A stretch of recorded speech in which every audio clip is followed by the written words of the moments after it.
Last speaker is Gannon, and he's going to tell us to choose about group orbifold. Thanks to the organizers for the invitation to speak. Yeah, like all the talks today, my talk will be about is about chiral CFT.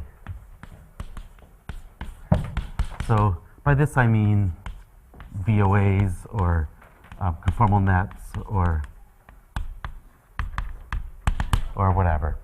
As we know from the last talk, we're expecting these, at least for sufficiently nice ones, to be eventually to be equivalent to each other.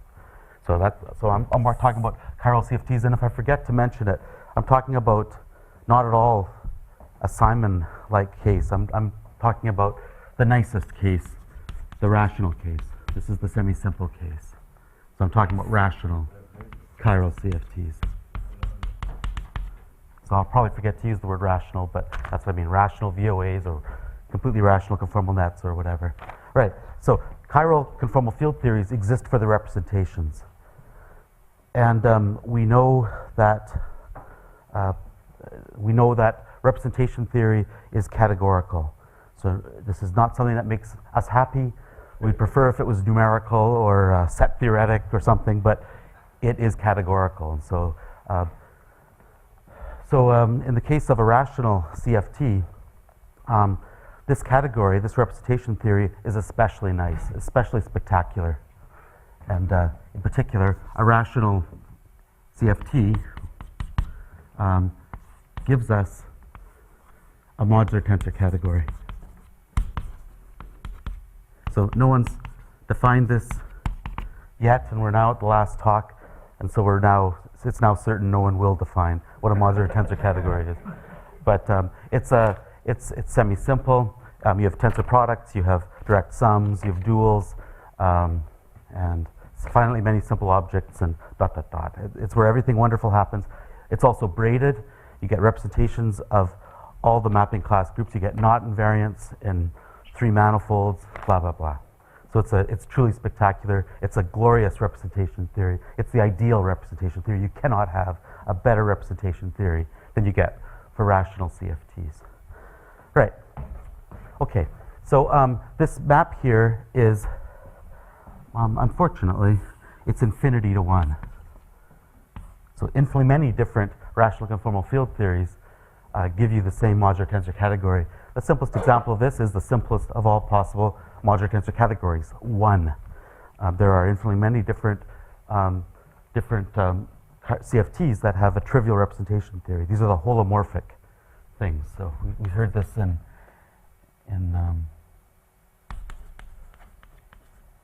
so holomorphic VOAs are, as you know, these are VOAs or conformal nets or whatever. These have representation theory. They have trivial representation theory.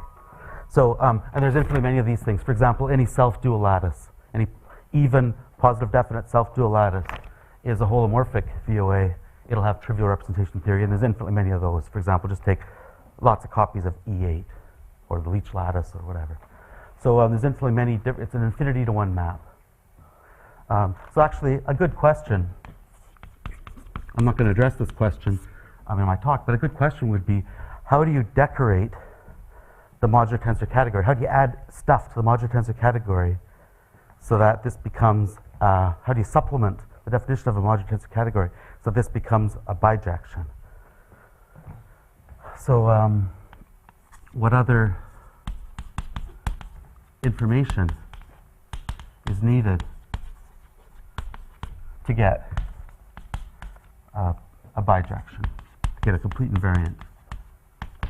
So for example, if you include the central charge, the conformal charge of your CFT, then that conjecturally that reduces it down now to a finite to 1 map, a many to 1, but at least finite to 1 map. If you include, for example, character vectors, then that comes a lot closer to being a bijection, but it's still not a bijection in general.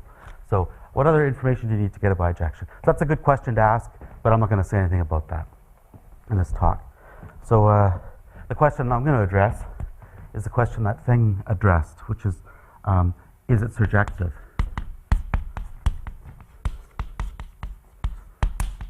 So to any choice of a modular tensor category, is there a VOA, a rational VOA, or a rational conformal net, which has that as its representation theory? So, So looking at prime modular tensor categories make the thing easier, or? Probably, but not easier enough. No, so. no, one is prime. I mean, any number of. You're certainly it's going to always be infinity to one. Doesn't really matter. It's going to always be infinity to one. So if you realize it ever, then you'll realize it infinitely often. Just take the tensor of the moonshine module 1,000 times,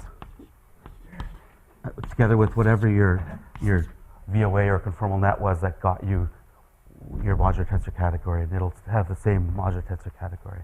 So it's either not realized. If it's realized by at least one VOA, then it's realized by infinitely many. Right. So okay. So that's the question: is it surjective? And so it's way too early to conjecture answers, but I have no problem at all being wrong. And so my answer is yes. It is certainly surjective. So there's no really strong evidence for this. There's no strong evidence for or against this. So my reason for saying yes is I think this is more of a personality thing. It reveals what kind of a person you really are like. So I answered. So Feng was sort of walking on this little middle ground, and I'm just emphatically saying, yeah. So right. So this is so one of the reasons for this is that it's the optimistic view. So it would be great if there were 67 counterexamples to this, then what do you do? That's just sort of a bleak, depressing thing. And if it always turns out to be the case, as Feng pointed out, there are lots of consequences. So this would be a great thing to be true. But also, when I look at some examples that have no reason to have anything to do with CFT, if you just look at a random examples like the whole group or the extended whole group, then you put it to tests. So many of these tests I haven't shown people yet. You put it to lots of tests, then it passes it. So I can't construct the VOA corresponding to the double of the whole group, for example. But there's highly non-trivial tests that you could subject it to, and it passes. And you more or less are getting a unique answer for C equals 8, and and the whole group is, I mean, it's a pretty gentle fusion category, but it's a pretty far one from finite groups or from Lie groups. I think that I think the answer is yes. So that's the answer that I'm expecting. Right. So there are lots of consequences, as Feng pointed out. One of the consequences is the following. If you have a modular tensor category, you can hit it with a Galois automorphism, an automorphism of C, and you get another modular tensor category. So what this is telling you is that there's some sort of a Galois action on VOAs, for example. And so this is it's not at all what you would expect. So there are all kinds of interesting consequences to this. So anyways, I hope it's true. But it's not going to be unitary. Yeah, unitarity is right. So yeah, so in general it won't be unitary if you hit it with a Galois. Yeah, so I'm saying this yes in the most optimistic sense, where I'm not assuming unitarity. And it may be that you need to require unitarity, but right. Okay, so there are the two easiest classes, I think, of modular tensor categories, the ones that all of us probably have heard about, even if you don't know much about modular tensor categories, are the ones corresponding to quantum groups at roots of unity.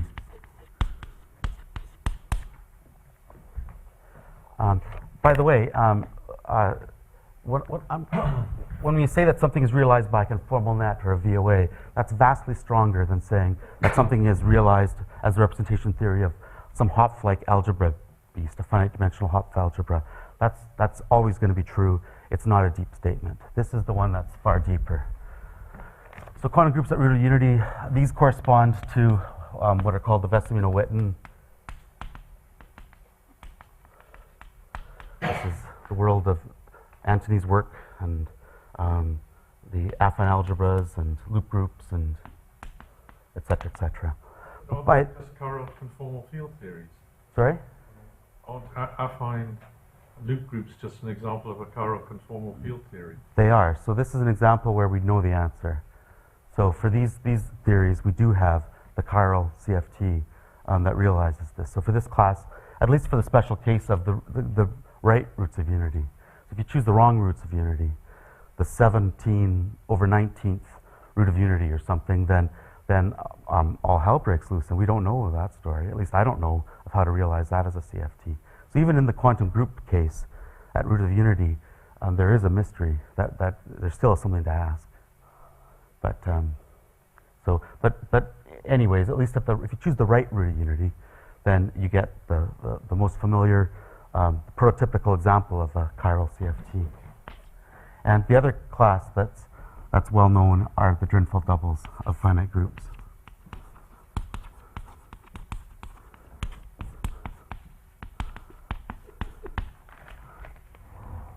And so this is the case that I'm going to focus on in this talk here.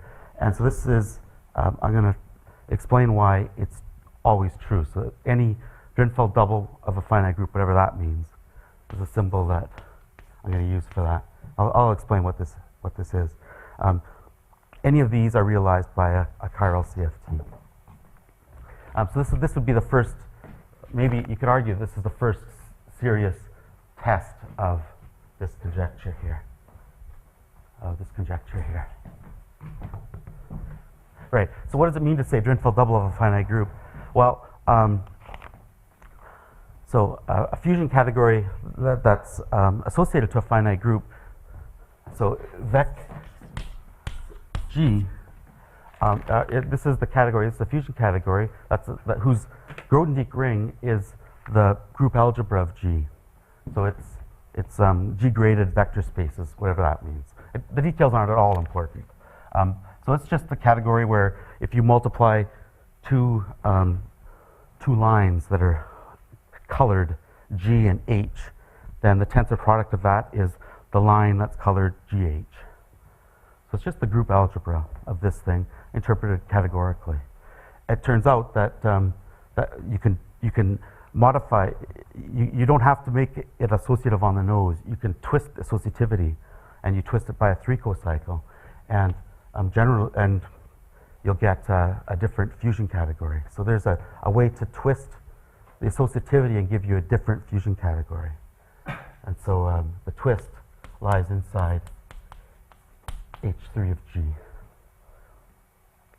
So this is, in general, not braided. It's not a modular tensor category. To get a modular tensor category, we need a modular tensor category in order to be the representation theory of a rational theory.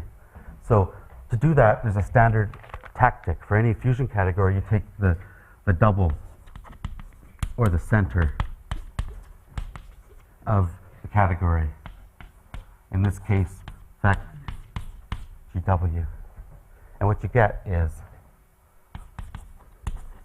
the result is one of the simplest classes of modular tensor categories, the Drinfeld double, the twisted Drinfeld double of G. Okay? So just to give you some flavor for what the double looks like,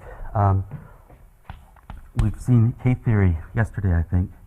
And so if you look at, so the Verlinde ring, the fusion ring of this thing, you can interpret as a K group, equivariant K theory.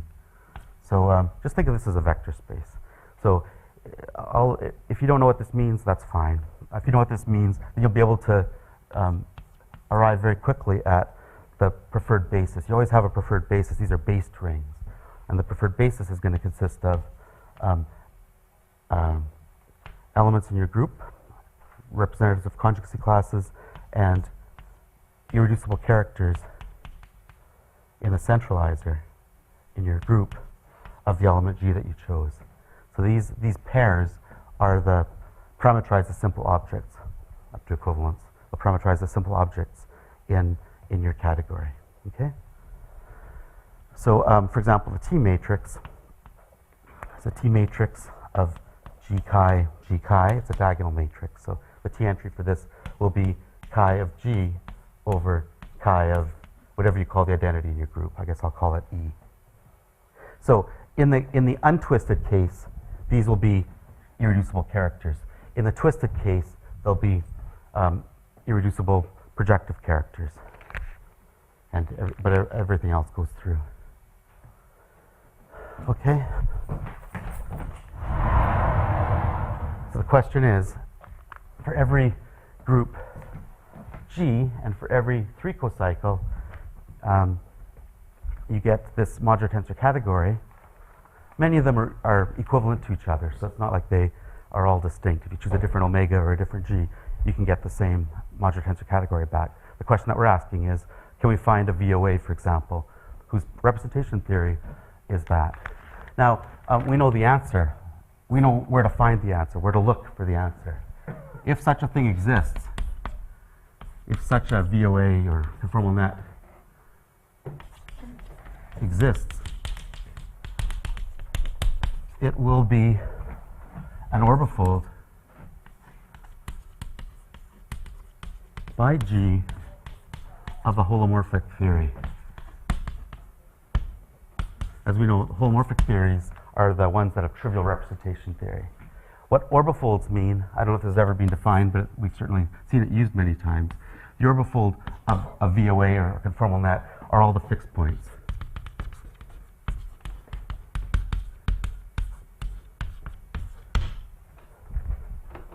Okay? So it's easy to get a handle on VOAs. You can do your own VOA orbifolds. So this is the way we're going to do it. We're going to look at a simple example just to get a feel for it. And this is a great class of examples. So this is a very accessible thing. So let's take a look at the VOAs associated to a lattice. So L here is going to be positive definite. We need to get a rational VOA out of this. So we want a positive definite even lattice. So even lattice means the norms, the dot products, v.v are all even integers. Right, and so this thing is a rational VOA, and the simple objects are the cosets of the dual of the lattice by the lattice. So you have finitely many things in here, and the tensor product structure is the Grothendieck ring. The fusion ring of this is just the group ring of this finite group. Okay? And T matrix, for example, of some coset U is going to be, again, this is a diagonal matrix, so I should really write this as UU. This is going to be e to the pi I U dot U. Except there's this irritating C over 24 that we're supposed to include as well, so we'll include it. So you get D over 12 or something. That should be right. So that's what the T matrix looks like. Okay. Now, in order to do orbifold theory, we need to understand something about the automorphisms of this VOA. And the automorphisms of this VOA are built up from automorphisms of the lattice. This will always be a finite group. Oh, and the Lie group here. The Lie group here is the abelian group, rank whatever the rank of your lattice is, abelian group. So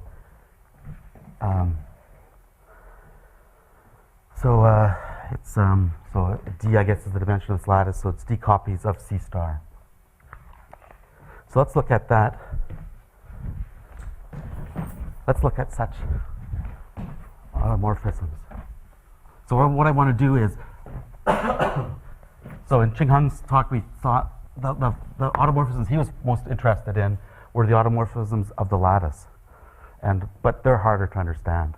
So what we're going to do here, what I'm going to show you here, is what orbifold theory looks like for a lattice when you do the easy automorphisms, where you can be really explicit. And so this is the way that it looks. So choose your favorite. So to get a finite order automorphism of this VOA, choose your favorite vector in the complexification of your lattice. I want finite order, so I want to do this.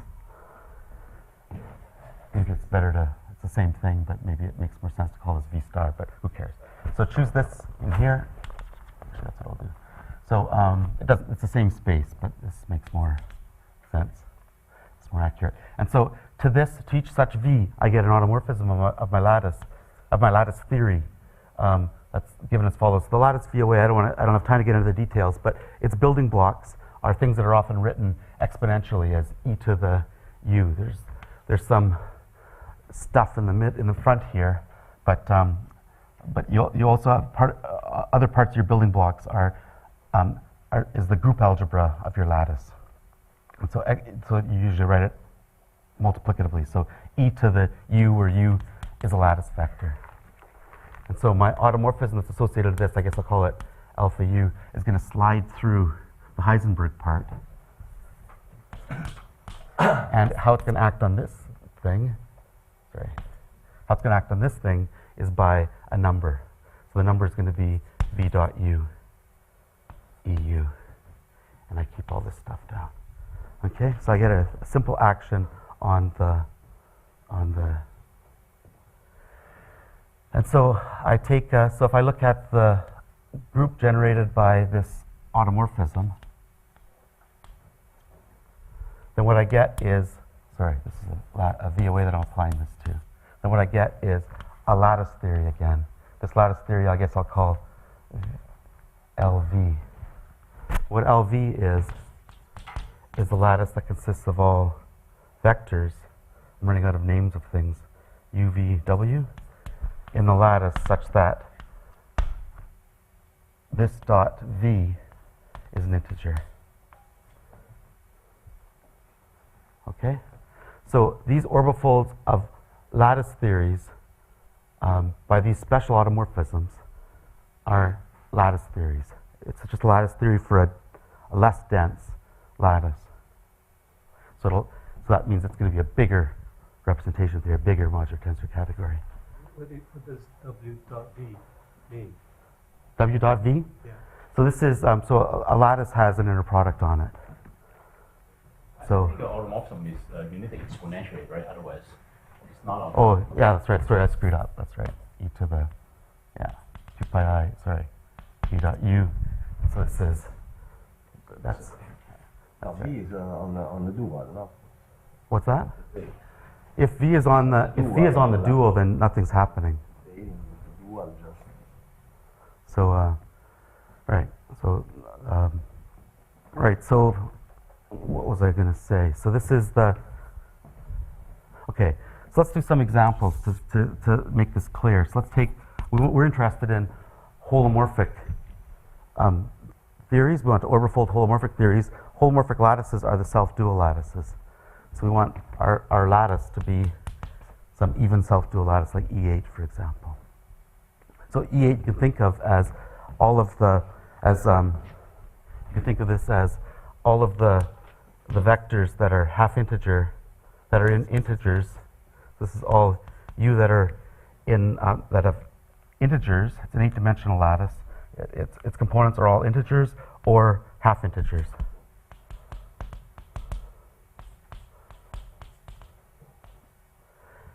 That's a union, it's not a U. And the special property is that the sum of all of the components of this lattice have to be even integers. Anyways, this is just the E8 root lattice. You define it however you want. And so, if we look at the order 2 orbifolds, there's two different order 2 orbifolds of E8 lattice. And one of them is going to correspond to the choice V equals 1, 0, 0, 0. 7 zeros and 1, 1. And if you do the work, what you end up with is you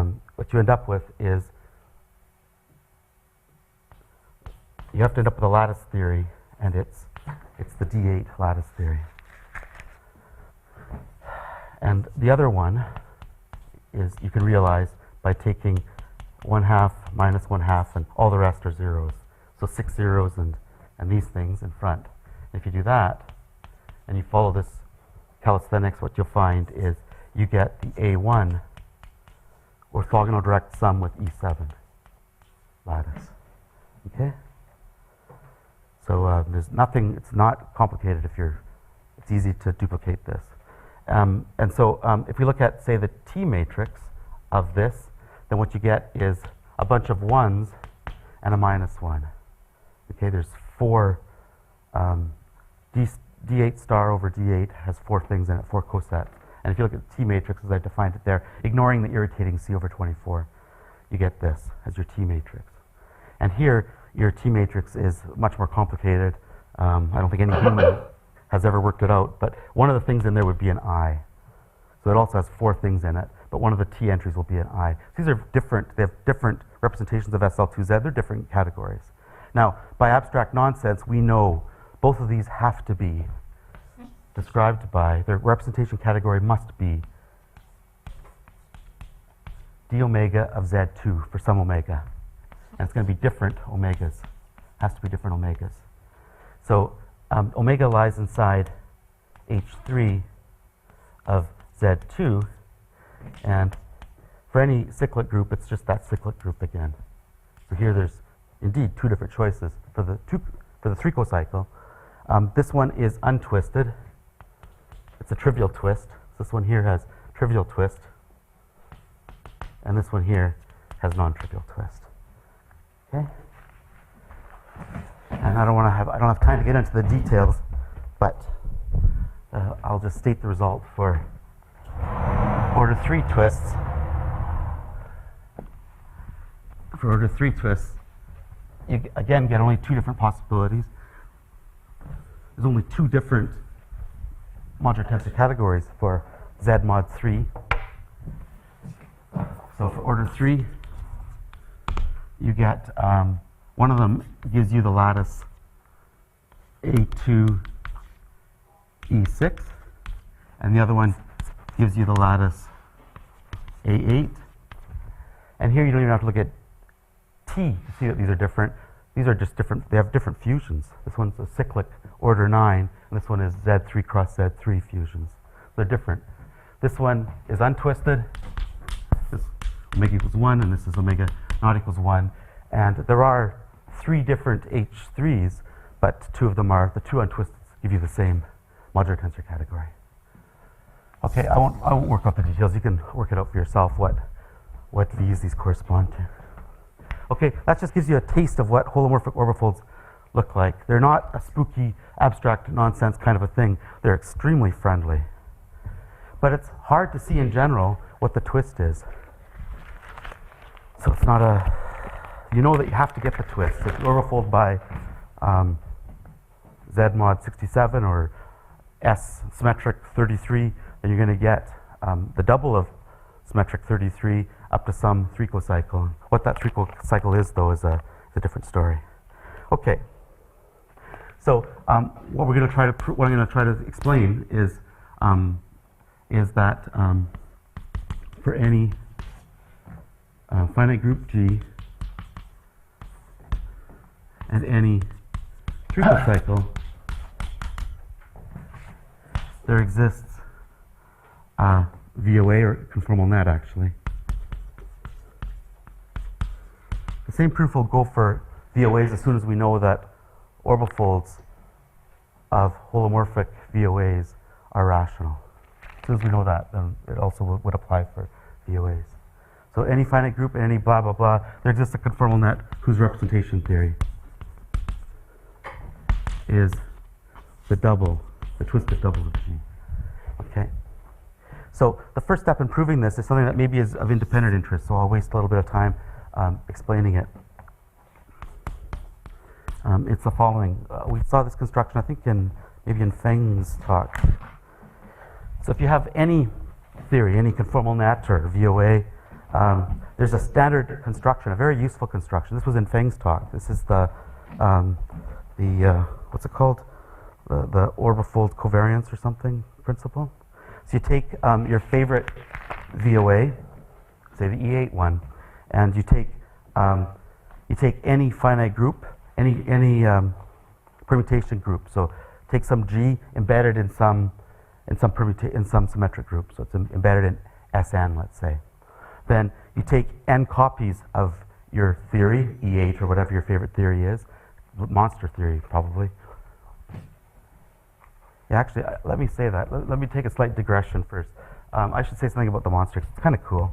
And so, as you know from previous talks, monstrous moonshine, this is just a little aside. Monstrous moonshine is an orbifold theory. It concerns the moonshine module, which is V natural, orbifolded by its automorphism group, the monster. That's what underlies monstrous moonshine. And it turns out, so this has a representation theory that's going to be, the moonshine module is a holomorphic VOA. It's a trivial representation theory VOA. So the representation theory of this has to be some twisted double of the monster. So what's this twist? Well, nobody knows. In fact, no one knows what H3 of the monster is. But we can say some things. So, so monstrous moonshine, if you may remember, is the following. If you take the sum over all n, what you get is what this thing consists of is a sequence of finite dimensional representations of the monster. And if you take the sum from -1 to infinity of these different representations of the monster, you look at the character of this, and you evaluate it at some element of the monster. So this is going to be the Mackay-Thompson series for G. So I do this sum here. Then, according to monstrous moonshine conjectures, this sum is a help module. It's a modular function for some Fuchsian group of genus 0. It's a generating function for some genus 0 Fuchsian group. Now, if there was no twist here, if this was untwisted, then that group. So this is a conjecturally, at least. In fact, we know it's a theorem. This is a modular function for some group that we'll call gamma G, just for because there's no other name for it. If this was untwisted, then gamma G would contain. It would contain, but probably be much bigger than gamma naught of the order of G. Okay, so this would be the case if the twist was untwisted. This is one of the consequences of having a twist. But having a twist, if there was a twist, on the other hand, then everything gets mucked up. The modular transformation properties are mucked up by some roots of unity, and the actual group that fixes your function will be bigger. In actual fact, what it is for the monstrous moonshine is this. It contains gamma naught of the order of G times GCD of the order of G and 24, or maybe it's 12, I forget what, but it's some pretty big number. And so what that tells you is that the order of omega is non-trivial, and in fact it has to be order at least 24 or 12 or something like that. So that's one of the consequences of the fact that you have a twist. So monstrous moonshine, for instance, has a non-trivial twist. Mathieu moonshine, which is a much more mysterious moonshine, a moonshine that we don't understand at all. We have a pretty good understanding of monstrous moonshine, but Mathieu moonshine, we don't understand at all, but it also has a non-trivial twist to it. It's also an orbifold theory that has a non-trivial twist. Okay, so right, I was in the middle of, before I got on that aside, I was in the middle of describing the first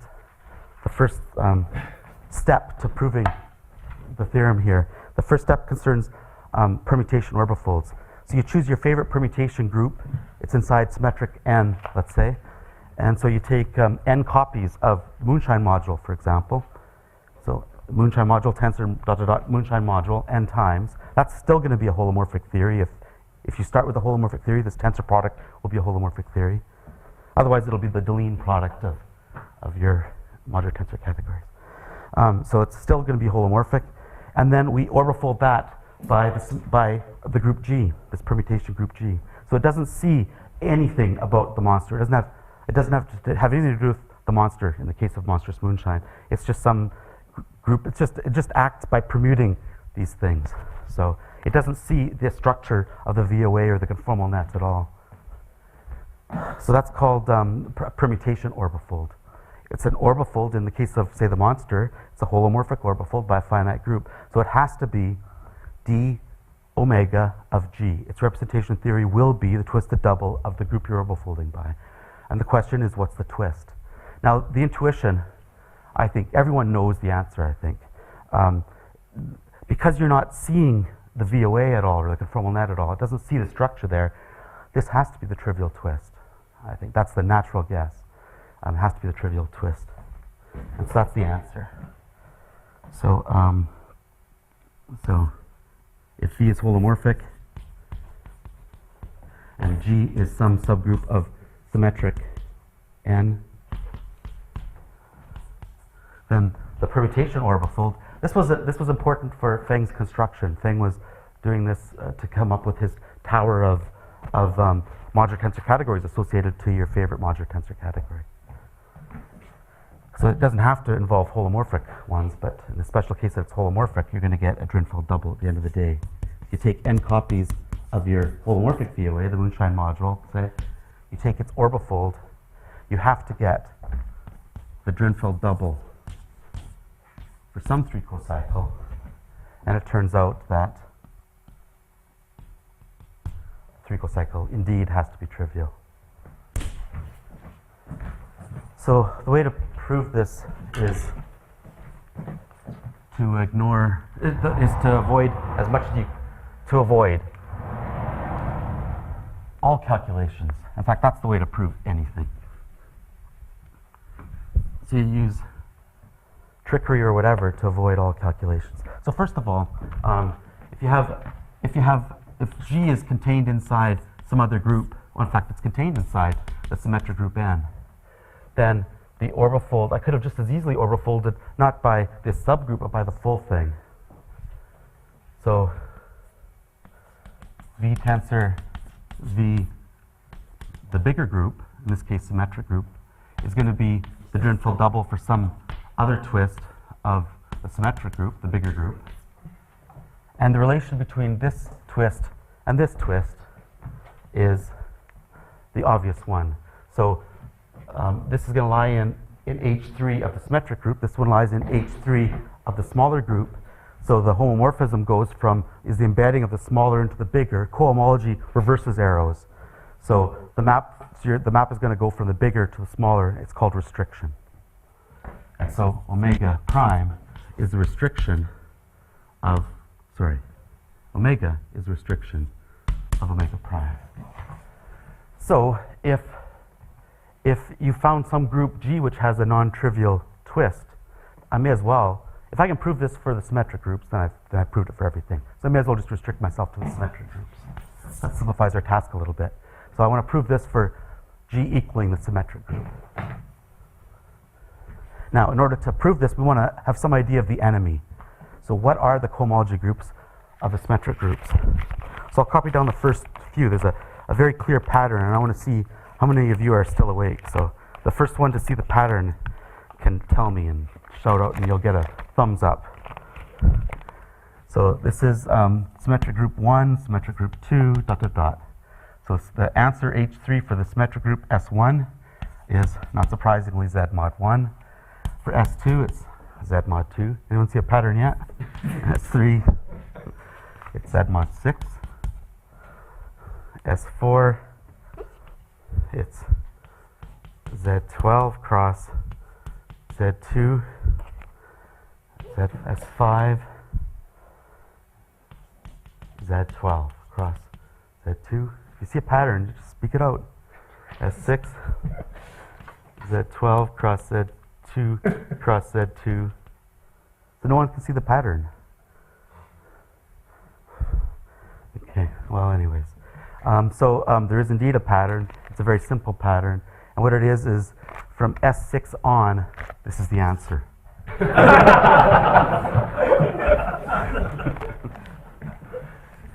Okay. So these groups are, so what you want to understand, what you clearly need to understand for this argument is, how does restriction work when you go from a bigger group to a smaller group? And so there's a beautiful answer. And the answer is that it's surjective.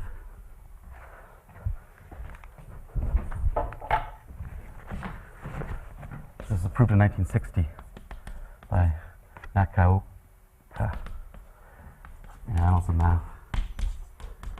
And so the restriction map from Sn plus 1 to Sn is always surjective.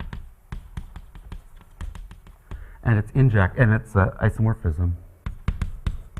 It's also injective when n is bigger than or equal to 6 or whatever, 7 or whatever it is to work this out. That's on all of cohomology? For all of cohomology, it's twice. So it stabilizes at twice so this is H3, so it's at 6 where it stabilizes, and for H66 it'll be whatever 2 times 66 is. Right, so that's obviously a wonderful result. And so for example, let's suppose that our omega, let's suppose that we had some symmetric group, S66, where the omega for some permutation orbifold had a Z mod 3 in it. There was the cocycle had order a multiple of 3. Let's just pretend that we had that, just to give a random example, just to give you some taste of how the argument's going to go. Then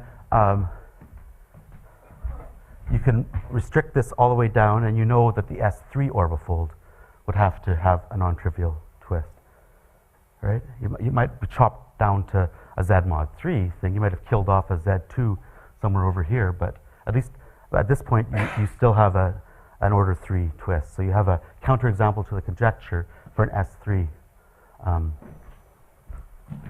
orbifold. And there's also something called transfer. So we're interested in restriction maps. We want to avoid calculation. So transfer tells us that the P part of your cohomology group, the restriction map is injective onto PCO subgroups. So, for example, in the case of S3, this order 3 cocycle will be non-trivial if I restrict to its 3-CO subgroup, in other words, Z3. So I can do a Z3 orbifold, and I'll have a counterexample to the theorem. Okay? The same sort of reasoning works for order 2 or order 4 twists. And so the punchline is, it suffices to verify the theorem. This theorem is the second theorem on there, the one about holomorphic, the symmetric orbifolds. It suffices to verify the theorem for G equaling Z2, so cyclic orbifolds, Z2, Z3, or Z4 is what it works out to when you push this argument to its conclusion. Now, I don't even want to calculate these things, but fortunately, other people did. And so it turns out that you can distinguish whether omega is trivial or not trivial. You can detect this from, for instance, the T matrix. If you look at the T matrix, you can see whether you have a trivial twist or a non-trivial twist. And other people, for example, Feng has worked on this, and I think he's the only one in the room that's worked on these kinds of things. But there's been work on cyclic orbifolds, both from the VOA point of view and the conformal net point of view. And from this work, you can work out things like, for example, a T matrix, and you can see that that the T matrix looks like for cyclic groups, the T matrix looks like it's untwisted, and therefore it is untwisted. And so that's the argument.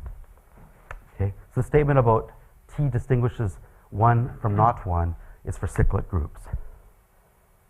Okay, so for cyclic, that's all we care about is cyclic groups. In fact, just up to Z4. So that's the way that argument works. And this argument is an important part of the proof of the theorem itself. I'm running out of time, but I think it's a bit too bad because I think I started a bit late, didn't I? So I want to say a few words on how to prove the main result, which is the double of that you can realize the double of G.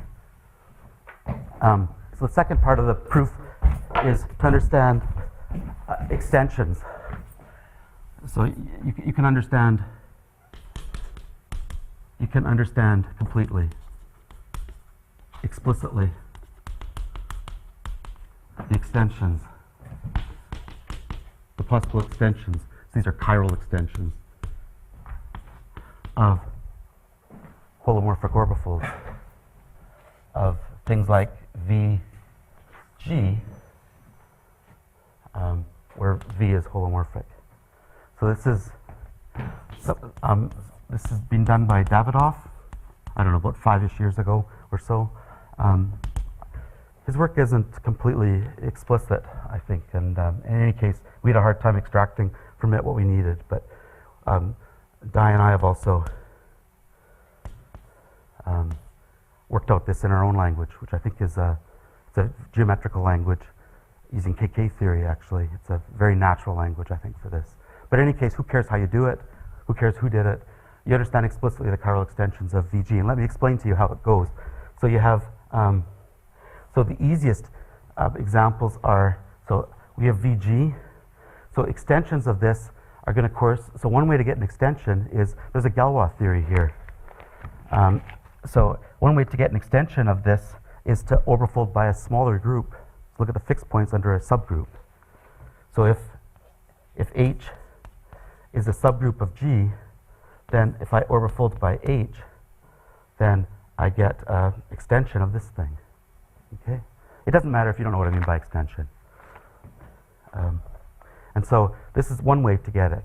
And in this case, of course, you always get twists here. And there's a natural relation between these two twists. It's given by the restriction map, so it goes in this way. And indeed, this thing here is, of course, the restriction of this thing. I've already written down that relation. So this is a truly boring thing to do. What we want to do is find a way to start from some trivial twist, like coming from a permutation orbifold, and getting a non-trivial twist. That's the whole idea. So this isn't going to help us much. But this is one way to extend a chiral theory. The much more interesting way is a little bit harder to explain, but I'll just state the punchline. So, so if you start with this, and you can extend it to an orbifold of G by a homomorphic image of, so G bar is G/n, where n is normal. And you can do this in general in many different ways. So the different ways you can do this are parametrized by a discrete, something that's discrete, you can call it discrete torsion. So it's a subset of, it's a small subset of Tuchel-cycles. Okay? So there's a small subset of Tuchel-cycles which correspond to, that parameterize the different ways you can extend this up to a smaller orbifold, therefore a bigger chiral algebra, and it's given by something like this. And it's a very complicated formula. This does change the omega. So the omega for G bar, for this thing here, is going to be some complicated, messy thing, a messy function of the omega for the omega that you started with. We're assuming here that omega that we're starting with, so omega G, is 1. Otherwise, things are a little bit more complicated.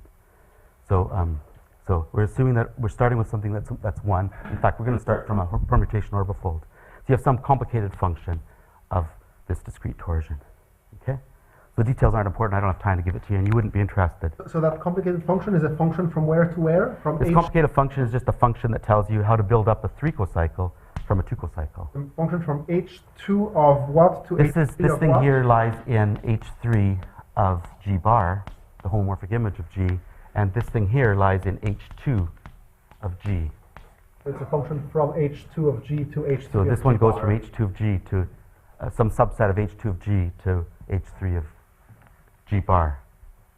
Which might be in Vaughan's thesis. In fact, it is in Vaughan's thesis.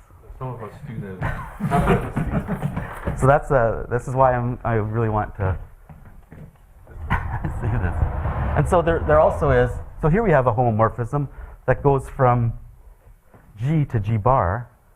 So in cohomology, it's going to be in the reverse direction. It'll be from G bar to G.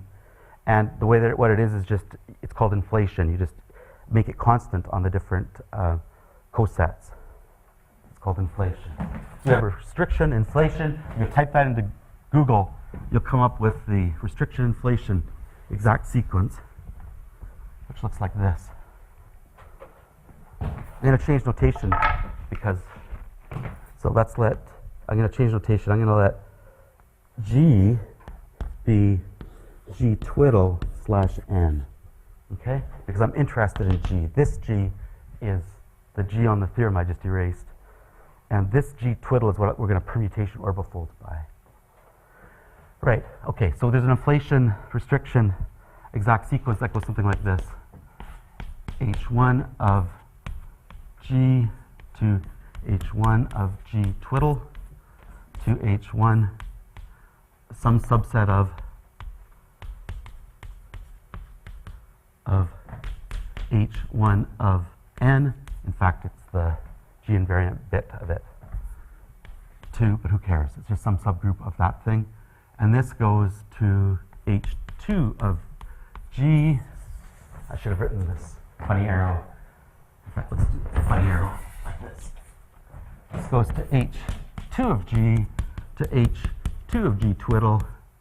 And this is usually where it stops.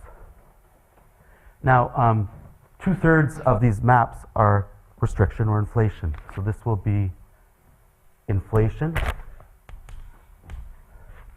This will be restriction. And whenever you go up a degree, then that's called scary. This is inflation. And if there was anything else, it would be restriction, et cetera, et cetera. Well, then Vaughan worked out what comes next. And so what comes next is restriction, some subgroup of H2 of n. So he works it out explicitly. And then, of course, you have scary, which goes to H3 of something, G to H3, G twiddle, etc. Did I do this right? Okay. So, what to make a nice story short. So, and to make a nice story short, this thing here is precisely the group of discrete torsion. It's isomorphic to the discrete torsion. So I think I stated this wrong. This is, I called it this. It's n. Anyways, it all works out. So this messy map here is this scary map here.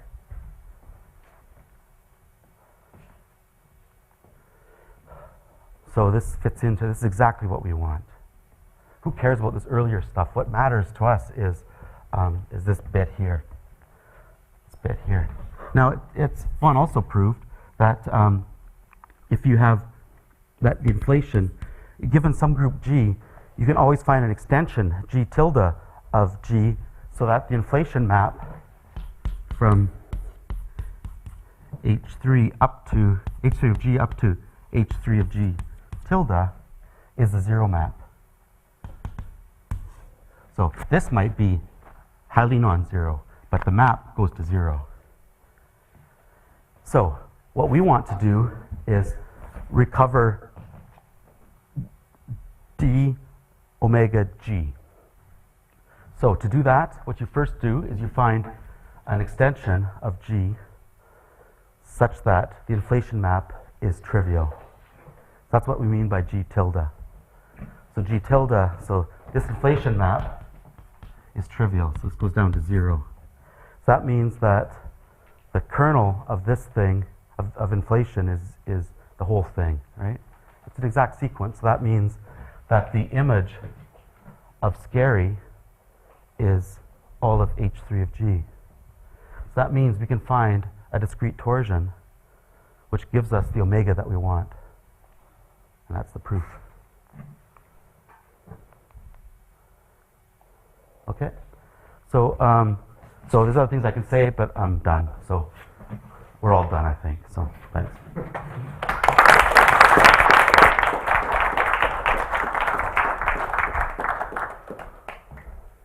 Any questions? So from a subfact point of view, the next example would be the quantum double of a group-subgroup factor, a kind of action of G on some homogeneous space. Right. How does that look?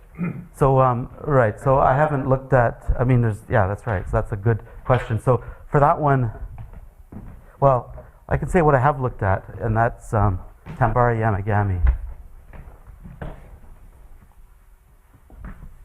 Yeah, yours is a better one, I think. But anyways, what I've looked at is Tambara Yamagami.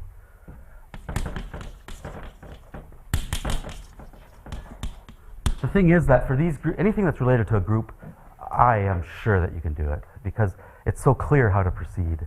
The problem is things like the whole group. You don't have a clue how to proceed. But for these things, it's clear how to proceed. So for Tambara Yamagami, for those that don't know, you have an ordinary, you have some abelian group G, and so you just have the usual group algebra for this. So alpha G times alpha H equals alpha GH, as before. So you have this, and you extend this fusion ring with one more endomorphism, rho. And so rho has the property that rho times anything is rho. It doesn't matter what side I put it on, what side I put alpha on. And rho squared is the sum of all the alpha G's. So it's a very simple category. It's an abelian group and whatever. So as for this this Drinfeld double example, you know where to look.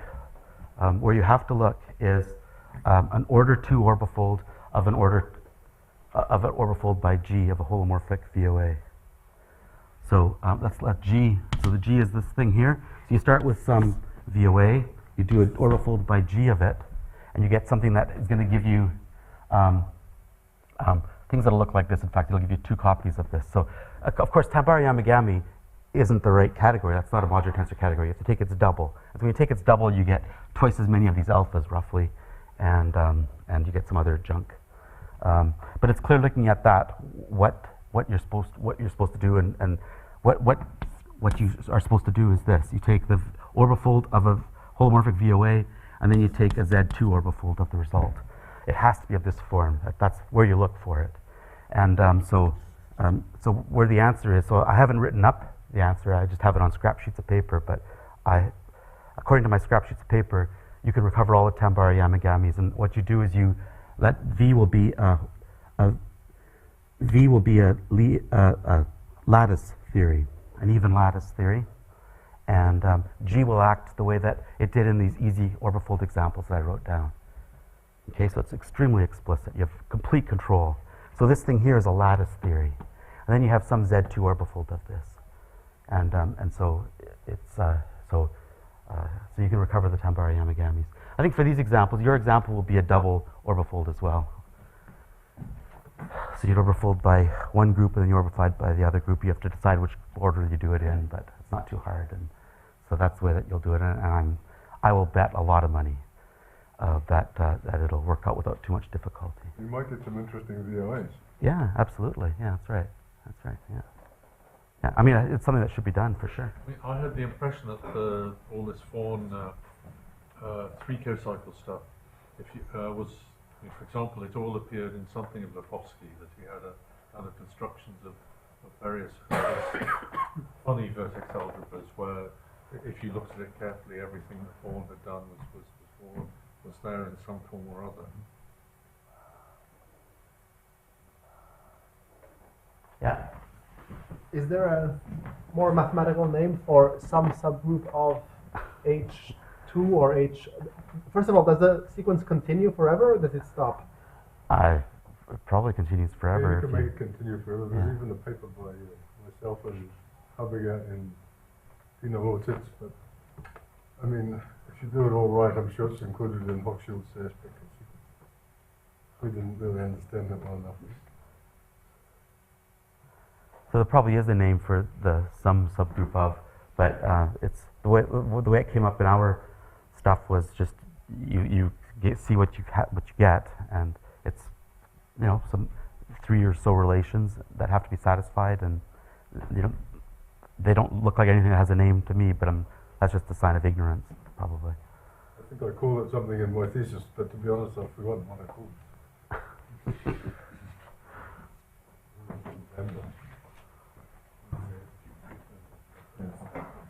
Q kernels and all that. Yeah, that's right. That's right. Any more questions? Okay, so let's thank Terry again. The organizers, especially, for organizers. Yeah, that's right. I forgot.